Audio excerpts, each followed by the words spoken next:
रखीम viewers आसान इलाके नहीं सब तो अगर खूबसूरत चीज़ ही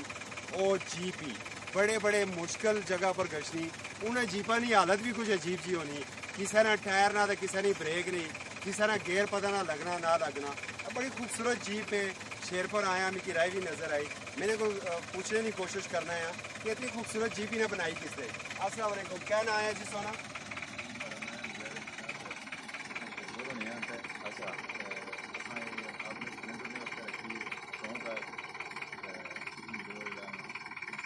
वेरी गुड जी सो बड़ा खर्चा किया जीपा पर ये तो इसलिए लगना कि जिसे गलती वाले पास था चित्राल वाले पास था टूरिस्ट रखनी और नहीं आपने ऐसा जीपा या इसका दुका एक जीपा आ सके संभाल कितने की सफर का खर्चा किया है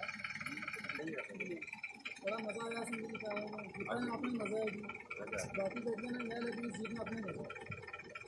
तो अगर ये जीप संभाल सड़कों पर चला कितना मजा है तीन मैंने हर बंदे की नज़र इस पर है तो गौर की तरह संभाल सिर्फ चंद लेके ऐसे जीप आई है बिना खूबसूरत अंदाज होने को बनाया है तो क्या ख्याल है आसी नाल फरसा अच्छा जी आसा चढ़ने हैं जीपा पर और देखने हैं कि जीप ना किया जाए भी बस आसा तो जुड़ने फिर इस जीपा पर जरा फिर ही अच्छा तुसा इंतजार करे फिर इंशाल्लाह मिल